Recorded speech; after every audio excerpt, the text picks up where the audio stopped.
오늘 본문이 나오기 전에 예수님께서 오병이어의 역사를 행하셨습니다. 보리떡 5개와 물고기 2마리를 가지고 5,000명이나 먹이는 그러한 놀라운 일을 주님이 행하셨습니다. 그 바로 앞에 5장에서는 주님께서 38년 된 병자를 고치셨습니다. 주님께서는 이곳저곳을 다니시면서 우리 인생들, 연약한 그러한 양떼들, 그 양떼들을 외면하지 아니하시고 찾아다니시면서 그들의 문제를 해결해 주셨습니다. 열정적으로 주님이 그 일을 하셨습니다. 병도 고치고 귀신도 쫓아내고 또 가르치시고 이렇게 했습니다. 예수님이 이렇게 일하시는 이유가 무엇일까? 그랬을 때 앞에 5장 17절에 보면 내 아버지께서 이제까지 일하시니 나도 일한다 이렇게 얘기를 했습니다. 창조주이신 하나님, 저 하늘에 계신 여호와 하나님께서는 과거에도 일하시고 지금도 일하시고 예수님을 이 땅에 보내시고도 역시 또 하나님은 일을 하시고 하나님의 특징이 무엇일까? 그랬을 때 일하시는 아버지, 이렇게 우리는 생각할 수 있습니다. 예수님께서 하늘 아버지를 생각할 때 어떤 생각을 했겠어요?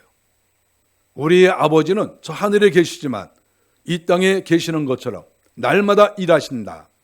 이것이 바로 예수님께서 생각하시는 하늘 아버지의 모습인 것을 성경이 가르쳐주고 있습니다. 하늘의 아버지께서 행하시는 일이 무엇이겠습니까? 결론적으로는 인생을 위한 것이죠. 우리 인생을 먹이고 입히시고 그리고 장차 천국까지 인도하시는 것, 이것이 하늘 아버지께서 행하시는 일입니다.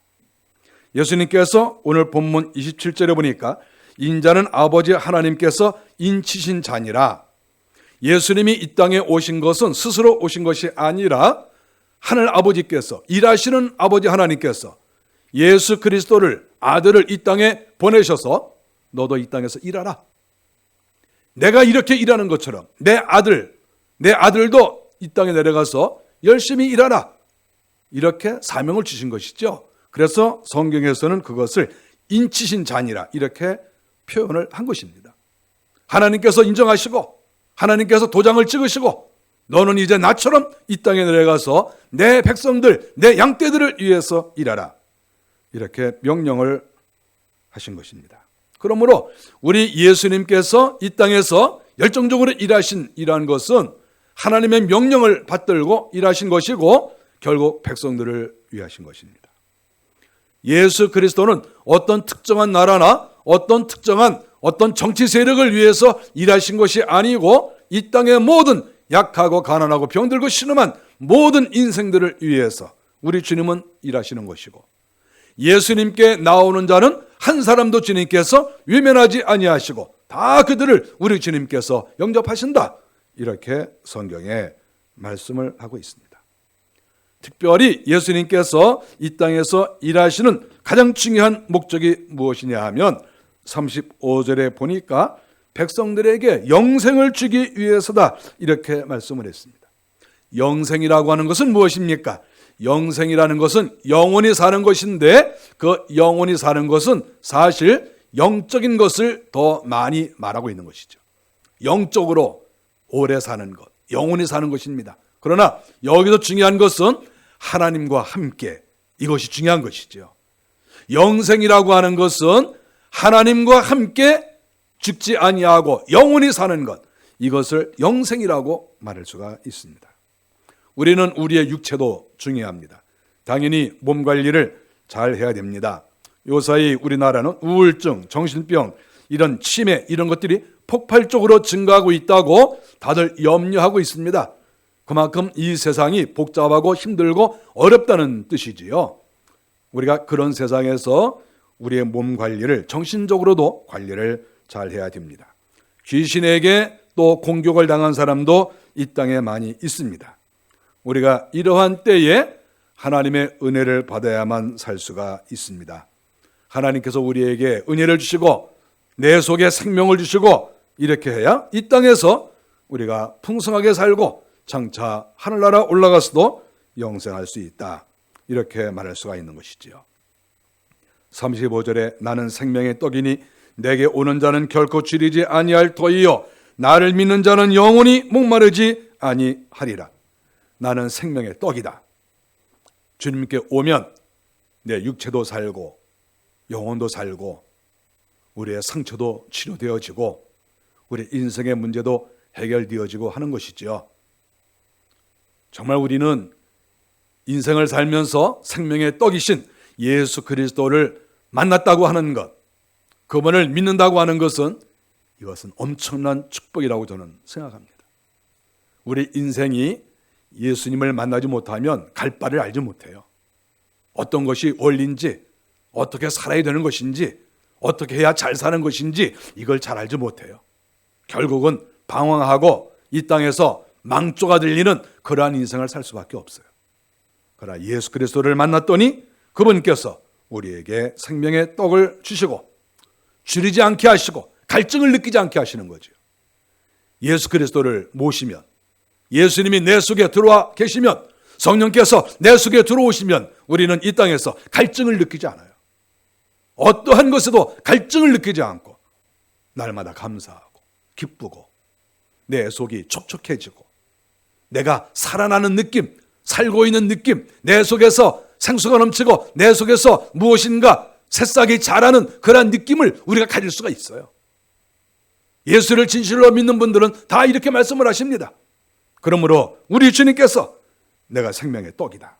내게 오는 자는 결코 줄이지 아니할 것이다. 나를 믿는 자는 영원히 목마르지 아니할 것이다. 주님께 나가면 배고프지도 않고 주님께 나가면 목마르지도 않고 이렇게 우리는 인생을 살 수가 있는 것이고 또 실제 그러한 삶을 지금 우리가 살고 있는 것입니다. 예수님께서 유대인을 책망하신 그러한 내용이 많이 있지만 오늘 본문에 보면 또 앞에 보면 주님이 책망하신 내용들이 많이 나옵니다. 5장 39절 바로 앞에 있으니까 우리가 또 연결을 해서 생각해 볼 수가 있습니다. 예수님께서 유대인들을 책망을 하셨는데 그 책망한 내용을 가만히 보니까 너희가 성경에서 영생을 얻는 줄 생각하고 성경을 연구하거니와, 주님이 인생들에게 영생을 주시는 것을 가장 중요하게 여겼습니다. 영생을 주시는 것이죠. 유대인들에게도 주시고 우리에게도 주시고 이 영생을 선물을 하시는데 지금 주님께서 유대인들에게 하시는 말씀이 뭡니까? 너희가 성경에서 영생을 얻는 줄 생각하고 성경을 연구한다. 이 말 자체는 칭찬이죠. 왜냐하면 성경을 연구하면 거기에서 영생의 근원이 무엇인지 알 수가 있어요. 그러니까 유대인들에게 너희가 성경에서 영생을 얻는 줄 생각하고 성경을 연구한다. 그거는 잘했다 그거예요. 성경을 연구해야죠. 우리는 거기에서 생수를 떠먹을 수 있어야 되고 거기에서 우리는 떡을 먹을 수 있어야 되는 거예요. 성경을 연구할 때 거기서 생명의 떡과 줄이지 아니하는 생수를 마실 수 있는 그것이 바로 성경이거든요. 유대인들이 그렇게 했어요. 주님이 그것을 칭찬했습니다. 너희들 잘했다. 이렇게 칭찬을 한 것이지요. 어려서부터 그들은 성경을 연구했습니다. 유대인들 중에서는 성경 연구가 신학자들이 상당히 많이 있습니다. 그런데 문제는 5장 38절에 보니까 그들이 성경에서 과연 어떤 것이 생명의 떡이고 성경을 읽을 때 어떻게 우리가 줄이지 아니할까? 여기에서 포인트가 뭐냐 하면 성경에서 주님을 발견해야 되는 거예요. 성경에서 예수님을 발견하면 거기에서 생명의 떡이 제공되는 것이고 거기에서 생수가 제공이 되는 거예요. 그러니까 유대인들이 성경을 연구하는 자체는 옳은 거예요. 문제는 성경을 연구하는데 거기에서 예수님을 발견하지 못한 거예요. 이것을 주님께서 5장 38절에서 지적을 하고 계신 것이다 하는 것을 알 수 있습니다. 세상에 이것처럼 억울한 일이 어디 있습니까? 열심히 그 책을 보았는데 성경을 연구했는데 거기에 핵심을 내가 뽑아내지 못했다. 주제를 내가 발견하지 못했다. 거기에 주인공이 누군지를 발견하지 못했다. 이것은 너무나도 가슴 아픈 일이고 불쌍한 일이죠. 우리는 글을 읽으면 그 글의 내용이 무엇인지를 알아야죠. 그 글의 주제가 무엇인지를 알아야죠. 우리가 어떤 드라마를 보면 그 드라마의 주인공이 누군지를 알아야지요. 그런데 유대인들이 그렇게 수백 년 또 그 이상 성경을 연구하고 그렇게 많은 사람들이 책을 들여다봤는데 거기에 주인공이신 예수 그리스도를 발견하지 못했어요. 누가 생명을 주는지, 어디에서 생수가 나오는지, 어디에서 나를 살릴 수 있는 하늘 양식이 내려오는지 이것을 발견하지 못했다. 이거요, 정말 비참한 겁니다. 정말 불쌍한 거지요. 공부를 열심히 했는데 답을 맞추지 못한 거하고 똑같은 거예요. 나 밤새도록 공부했는데 그런데 문제 다 틀렸어요. 이것처럼 불쌍한 거 있습니까? 유대인들이 그랬다는 겁니다. 유대인들의 생각은 무엇입니까? 성경을 그렇게 읽으면서도 그 사람들의 머릿속에는 우리는 율법을 잘 지키면 된다, 이런 생각을 가지고 있는 거예요. 예수를 발견하지 못했어요. 율법을 지키면 된다. 아니 어떻게 성경을 읽으면 거기에서 메시아 예수 그리스도를 왜 발견하지 못합니까? 성경이 메시아 예수 그리스도를 향해서 다 모든 것이 몰려가고 있는데, 달려가고 있는데 왜 그 목표 지점을 발견하지 못하냐는 것이죠. 그들은 율법을 지키면 된다고 생각했고 아브라함의 후손이다, 이것만 가지고 그 사람들은 다 된 것으로 생각을 했습니다. 이제 우리는 됐다. 이제 우리는 영생을 얻었고 우리는 하늘로부터 양식을 우리는 얻어먹어. 우리는 이제 배불러. 이렇게 생각을 했는데 실생활은 거리가 완전히 먼 것이지요. 이것이 바로 유대인들의 문제입니다. 오늘 주님께서 유대인들에게 책망을 하셨습니다. 유대인들이 예수님께 찾아오는 거예요. 예수님께 나왔을 때 예수님께서 이들을 반가이 맞이하지 않았습니다. 바로 그 전에 무슨 일이 있었습니까? 오병이어의 역사가 있었죠. 그 오병이어의 역사가 있은 다음에 사람들이 예수님께 찾아왔습니다. 우리 주님께서 말씀하셨습니다. 26절에 너희가 왜 나한테 왔느냐?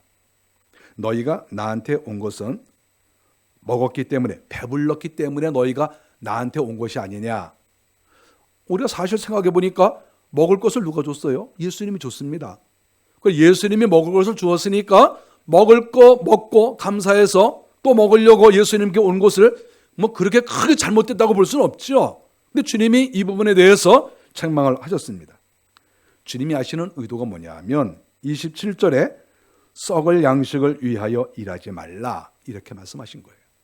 썩을 양식. 지금 유대인들이 오병이어의 역사로서 배가 부르고 먹을 것이 이제 풍부해지니까 감사한 것이죠. 그리고 당시 유대인들이 굉장히 가난했습니다. 지도자들을 잘못 만나면 나라가 가난하고 망하게 될 수밖에 없는 거죠. 그래서 이 유대인들은 아주 이 부익빈 현상이 아주 굉장히 많이 있었죠. 부익부 빈익빈. 그리고 이 가난한 사람들은 한 끼도 해결하기가 어려웠어요. 이럴 때 주님께서 먹을 것을 주니까 주님께 나온 것이죠. 주님은 그것을 보면서 가슴 아파하신 것이죠. 너희가 그 먼 거리를 나에게 찾아오고 나를 그렇게 갈망하고 나를 좋아하는데, 너희가 사실 나를 좋아하는 것은 생명의 양식을 주는 것 때문에 좋아해야 되는데 지금 먹고 배부르니까 너희가 나한테 나온 것이 아니냐. 너희들이 이렇게 먼 거리를 나오고 너희들이 나를 이렇게 찾아다니는 거, 그거 뭐 나쁜 것이라고 볼 수는 없지만, 그러나 인생을 살 때에는 썩을 양식을 위해서 살지 말라, 이렇게 가르쳐 주신 것이죠. 먹는 것을 무시한 것이 아니에요. 우리 사람 먹는 거 중요해요. 그러나 예수님을 찾는 의도, 왜 우리가 예수님을 찾느냐 했을 때 사실 가장 중요한 것은 생명의 양식을 얻는 거예요. 주님으로부터 생명의 양식을 얻고 구원의 길을 우리가 발견하고 우리 주님께서 은혜를 주시고 구원을 주시고, 사실 이것이 중요한 거거든요. 그리고 나서 주님께서 먹을 양식도 주시고 그렇게 하는 거 아니겠습니까? 그랬을 때 주님께서 먹는 것 때문에 주님의 말씀을 들으려고 하는 것보다도, 주님에게 양식을, 하늘나라 양식을 먹으려고 하는 것보다도 배가 부르기 위해서 나왔던 그 모습을 보면서 주님께서 썩을 양식을 위해서 일하지 말라. 이렇게 말씀하신 것이죠. 이것은 일하지 말라는 게 아니에요. 이 땅에서 일하지 말라는 게 아니라 주님께 나아올 때, 그리고 이 땅을 살아갈 때 먹고 사는 문제로만 너희가 신경 쓰지 말고 영적 문제에 신경을 써라. 이렇게 가르쳐 주신 것이죠. 우리에게는 영적인 양식과 육적인 양식이 다 필요한 거예요. 그런데 영적 양식을 무시하고 육체적인 양식만 얻으려고 하면 그것은 썩을 양식이 되어버리는 것이다. 이렇게 말할 수가 있습니다. 썩을 양식을 위해서만 사는 것은 옳지 않다. 이렇게 말할 수가 있는 것이죠. 주님께서 우리가 28절에 보면 나를 찾는 것은 표적을 본 까닭이 아니요. 이렇게 말씀을 했습니다. 주님께서 저는 이 말씀을 가만히 이렇게 살펴보면서 여러 생각을 많이 했습니다. 주님께서 너희가 왜 나를 찾느냐 그랬을 때 너희가 먹을 양식, 썩어질 양식을 위해서 배부르기 위해서 나를 찾으니까 이제 그 부분에 대해서 책망을 하신 거예요. 그런데 주님이 앞에서 하시는 말씀이 나를 찾는 것은 표적을 본 까닭이 아니요. 이렇게 말씀하신 이 부분에 관심을 가져야 돼요. 표적을 본 까닭이 아니다. 너희가 나를 찾는 까닭은. 그러면 이것은 무슨 의미입니까? 표적을 본 까닭이 아니라고 하는 것은 주님이 긍정적인 측면에서 말한 것이고 너희가 배부르기 위해서 먹을 양식을 위해서 나에게 온 거다 하는 것은 주님이 부정적으로 말씀하신 거예요. 한 문장 안에서 한 구절은 이것은 긍정적으로, 한 부분은 부정적으로 보신 거예요. 그러니까 여기에서 너희가 나를 찾는 것은 표적을 본 까닭이 아니요. 이렇게 말한 것은 표적을 보고 너희가 나한테 왔다고 하면 이것은 칭찬할 만한 일이다. 이렇게 볼 수가 있어요. 표적을 보고 온 것은 칭찬할 만한 것이다. 예수님께서 여러 가지 표적은 이적이라는 말로도 말할 수 있는데 주님이 병을 고치시고 귀신을 내쫓으시고 여러 가지 일을 행하셨는데 이것이 표적이고 이적입니다. 그런데 이러한 표적과 이적을 보고 주님을 따랐다고 하면 그것은 정상이다. 바로 이렇게 말씀을 하는 것입니다. 사실 표적과 이적을 행할 수 있는 것은 하나님의 기름 부음 받은 자만이 할 수가 있는 거죠. 아니 어떻게 이적과 기적을 하나님께 은혜 받지 않은 사람이, 기름 부음을 받지 않은 사람이 어떻게 기적과 이적을 행하겠어요? 어떻게 병을 고치고 어떻게 귀신을 쫓아내겠어요? 여러분 그럴 수 있습니까? 하나님께 은혜를 받지 않았는데, 성령이 역사하지 않는데 그게 가능할까요? 어떻게 오병이어의 역사를 일으킵니까? 유대인 중에서 그런 사람이 있었습니까? 없어요. 다 하나님의 사람들이 했습니다. 구약 성경을 볼 때. 그래서 결국은 표적을 보고 따라온다고 하는 것, 이것은 메시아인 것을 인정하고 하나님께서 기름 부으신 자라는 것을 인정하고 따라왔다는 뜻이거든요. 그래서 그것은 결코 책망할 것이 아니다. 이렇게 볼 수가 있습니다. 물론 우리 주님이 표적만 보고 따라다니는 것을 책망하신 적은 있어요. 그러나 표적을 보고 따라오신 자체를 주님께서 책망하신 것은 아니다 하는 것을 알 수 있습니다. 마태복음 16장 1절부터 4절에 보면 주님과 표적 때문에 바리새인과 사두개인과 논쟁을 벌이신 그러한 부분이 나옵니다. 유대인들이 예수님께 말하기를 예수님이 정말 메시아인지 하늘에서 온 표적을 구했습니다. 마태복음 16장 1절에 보니까 바리새인과 사두개인들이 와서 예수를 시험하여 하늘로서 오는 표적 보이기를 청하니, 하늘로서 오는 표적을 구했다. 이렇게 말했어요. 예수님이 병을 고치니까 이 병이 어디서 고쳐진 거예요? 예수님이 고쳐진 거잖아요. 땅에서 고쳤잖아요. 귀신을 쫓아냈어요. 근데 귀신도 쫓아내는데 어디에서 오는 게 안 보이잖아요. 예수님이 고치신 거예요. 오병이어의 역사 이런 거 다 이렇게 그냥 주님이 주변에서 일어나는 거예요. 그랬더니 그런 것을 눈으로 다 보고 와 놀랍다 다 그렇게 말을 하면서 바리새인과 사두개인들이 이상하게 친하지도 않는 사람들이 서로 하나가 돼가지고 예수님께 하늘로서 오는 표적을 구하는 거예요. 저 하늘에서부터 뭔가 번쩍하는 게 그걸 오기를 요구하는 거예요. 당신이 병 고치고 귀신 쫓아내고 하는 거 우리가 맨날 봤다. 그래, 잘 봤어. 그런데 뭔가 하늘에서부터 오는 걸 좀 보여달라. 하늘에서. 그럼 어떻게 하라는 거예요? 하늘에서 뭔가 번개가 번쩍하는 거? 하늘에서 뭐가 구름이 갑자기 저 위에서 쭉 내려오는 거? 하늘에서 만나가 떨어지는 거? 뭔가 이런 걸 원하는 거죠. 모세 때 하늘에서 만나가 떨어지지 않았습니까? 메추라기가 날아오지 않았습니까? 그런 걸 보여달라는 거예요. 메추라기가 좀 날아오는 거 좀 보여주세요. 만나가 떨어지는 걸 보여주세요. 뭔가 신비한 것을 보여주십시오. 그러면 우리가 당신을 믿겠습니다. 지금 이렇게 얘기를 한 것이지요. 사실 우리가 이러한 유대인들의 그런 모습을 볼 때 정말 영적이지 못한 사람은 이렇게 사람이 쓸데없는 소리, 유익이 되지 않는, 정말 어떻게 보면 바보 같은 그런 질문과 바보 같은 행동을 하게 된다고 하는 것을 알 수 있습니다. 저는 이 예수님에 대해서 볼 때, 그리고 성경에서 말하는 것을 볼 때 예수님이 이 땅에 탄생하신 자체가 기적 중에 기적이고 표적 중에 표적이라고 생각할 수 있습니다. 아니, 예수님께서 이 땅에 오신 것 자체가 그게 표적이 아닌가요? 예수님 말씀하지 않았습니까? 하나님께서 나를 이 땅에 보냈다. 생각해 보세요. 어떻게 하늘에 계신 하나님께서 또 하나님의 아들이 저 하늘에서 이 땅에 어린아이로 오실 수가 있어요? 이건 우리가 상상도 못하는 거예요. 이건 믿을 수가 없어요. 그래서 이것은 이적 중에 이적이고 표적 중에 표적인 거예요. 예수님 자체가. 그래서 정말 유대인들이 성경을 알고 신학을 안다고 하면 예수님이 행하시는 일을 딱 보고, 아, 이분이 정말 표적의 근본이다. 표적의 근원지다. 이분 자체가 표적이다. 원래 이렇게 말을 했어야 되는 거예요. 예수님의 모습을 보고. 예수님이 말씀하지 않았습니까? 아버지께서 나를 보냈다. 아버지와 나는 하나이다. 아니, 그러면 그게 이적 아닙니까?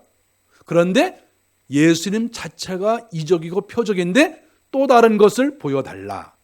이렇게 말하는 자체가 얼마나 영적으로 어두운 것인가 하는 것을 알 수 있습니다. 주님을 보고도 믿지 못하는 이러한 세대를 향하여서 16장 4절에 보니까 악하고 음란한 세대가 표적을 구한다. 이렇게 말한 것이죠. 악하고 음란한 세대. 제가 조금 전에도 말씀을 드렸지만 주님은 표적 자체를 나쁘다고 하시지 않았습니다. 문제는 악하고 음란한 세대가 표적을 구한다 하는 이 말이 언제 나왔느냐 하는 거예요. 그것은 주님께서 지금까지 수많은 표적을 행했는데도 하늘에서부터 뭔가 떨어지는 표적을 구했을 때 주님이 이 말씀을 하신 거예요. 악하고 음란한 세대. 악하고 음란한 세대는 표적을 보고도 모르는 거예요.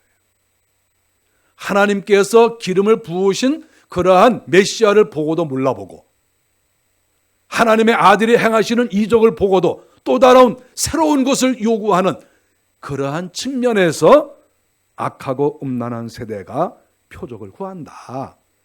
이렇게 말씀을 하신 것이죠. 우리가 주님께서 말씀하신 그 내용을 보면은 알 수 있습니다. 마태복음 16장 4절에 보니까 주님께서 그 말을 들으시고 하늘에서 뭔가 떨어지는 것을 이렇게 보여달라고 하니까 주님이 말씀하신 것은 내가 요나의 표적밖에는 보여줄 것이 없다. 이렇게 말씀하셨어요. 단 한 가지. 주님이 병 고치고 귀신 쫓아내고 하는 거 이미 다 보여주셨어요. 더 이상 보여줄 게 없어요. 아니, 더 이상 주님이 무슨 표적을 보여줍니까? 그래서 주님께서 더 이상 내가 보여줄 게 없다. 그러면 하나 남았다. 하나. 그러면 하나 남은 게 뭐냐? 주님 말씀하신 것은 요나의 표적밖에 없다 그러신 거예요. 그러면 요나의 표적이 뭡니까?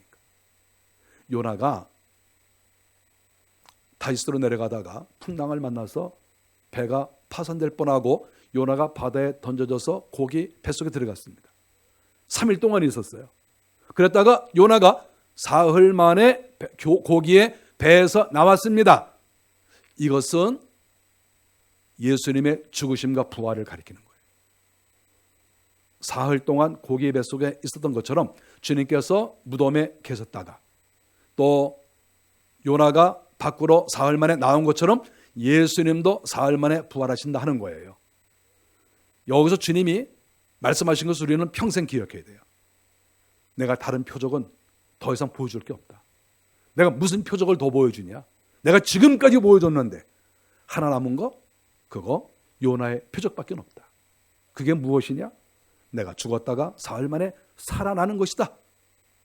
내가 십자가에 죽고 십자가에서 죽었다가 내가 사흘 만에 부활하는 거, 이것밖에 내가 더 이상 보여줄 것이 없다. 이것이 최고의 표적이다. 이렇게 말씀하신 거예요. 그래서 표적 중에 표적이 무엇입니까? 첫째로는 하늘의 하나님께서 그의 아들을 이 땅에 보내신 것, 이것이 표적 중에 표적이고 기적 중에 기적입니다. 예수님 자체가. 두 번째 표적은 예수님께서 죽으셨다가 부활하신 것, 이것이 표적 중에 표적이고 이적 중에 이적입니다. 그러면 나머지 표적은 무엇입니까? 예수 그리스도가 표적의 근원이시고 하나님께서 표적의 근원이시기 때문에 그분이 움직이면 표적은 저절로 나타나는 거예요. 그래서 다시 말씀드립니다. 최고의 표적은 하나님께서 그 아들 예수 그리스도를 이 땅에 보내신 거예요. 두 번째는 예수님께서 죽으셨다가 사흘 만에 부활하신 거예요. 이것이 최고의 표적이고 병을 고치시고 귀신을 쫓아내시고 오병이어의 역사를 나타내시고 하는 이러한 모든 표적은 무엇입니까? 표적의 근원이신 그분께서 움직이시기만 하면, 그분께서 마음만 먹으시면 언제든지 이러한 표적들은 일어난다. 이것이 오늘 본문에서 가리키는 것이죠. 안진뱅이도 일어나고 허리가 굽은 사람도 다 펴지는 것이고 이 땅에 안 되는 게 없는 것이죠. 사실 기독교라고 하는 것은 표적의 종교입니다.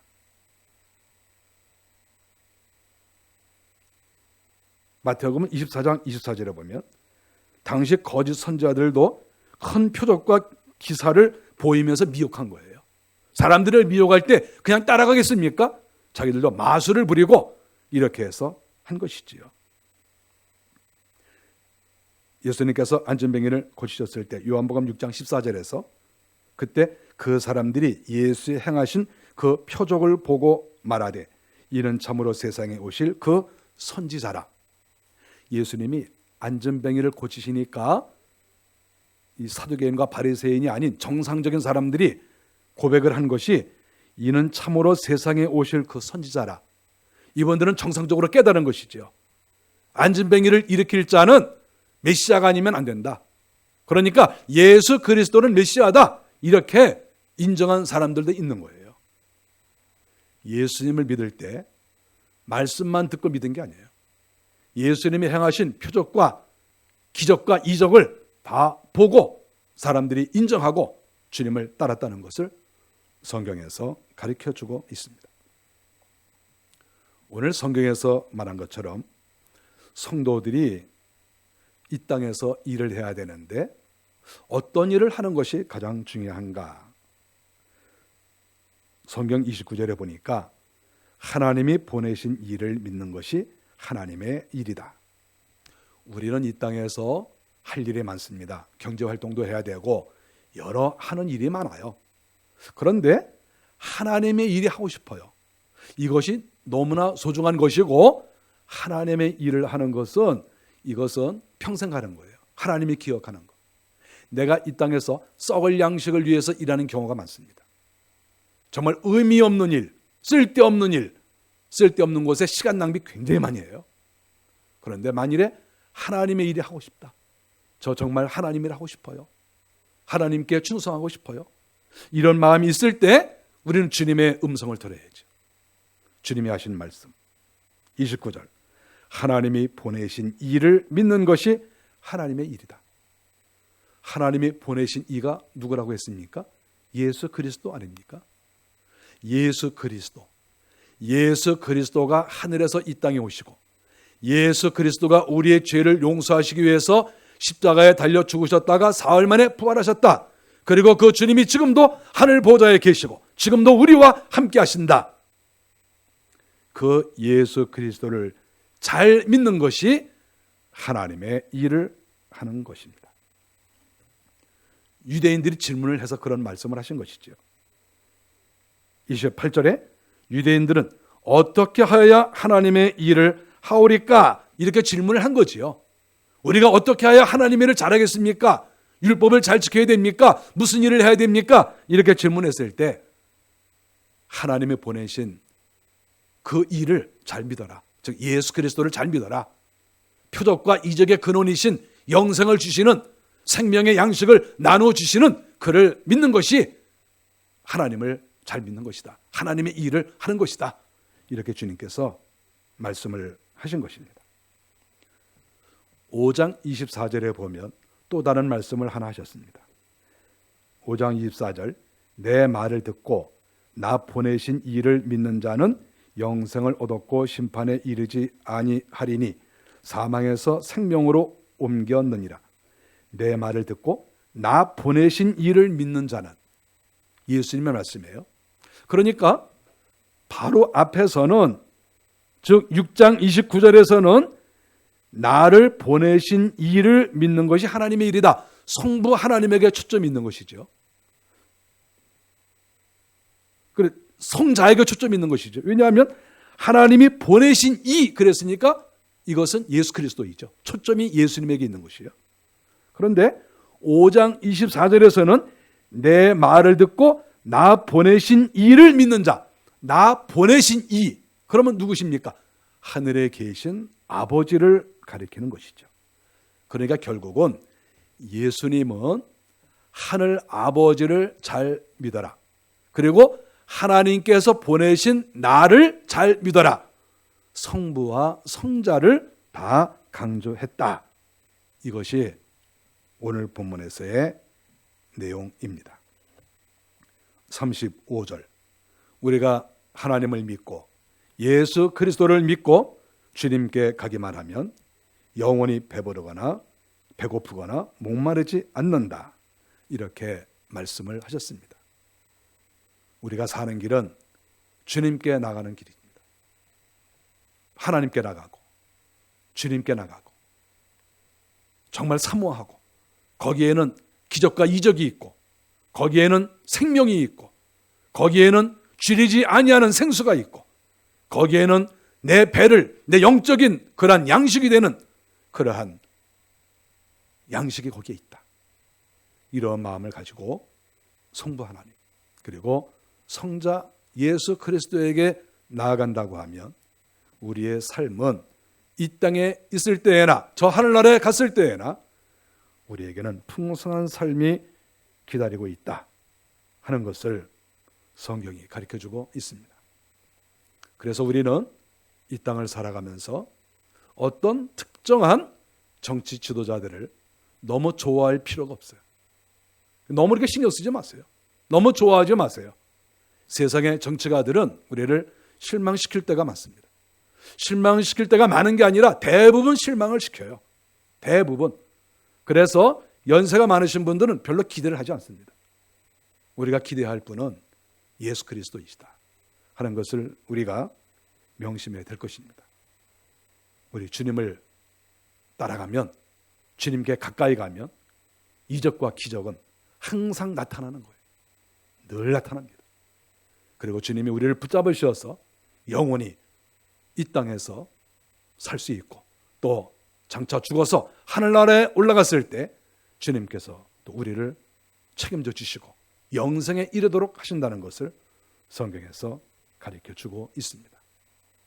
이 땅 살아가시면서 너무 다른 데 신경 쓰지 마시고 또 썩을 양식을 위해서 너무 또 신경 쓰지 마시고 유익이 없는 그런 일에 너무 그렇게 신경 쓰지 마시고 주님만이 나에게 살 길을 가르쳐 주신다 하는 것을 분명히 믿으시고 주님께 가까이 나가는 우리 모두가 되시기를 바랍니다. 기도하겠습니다.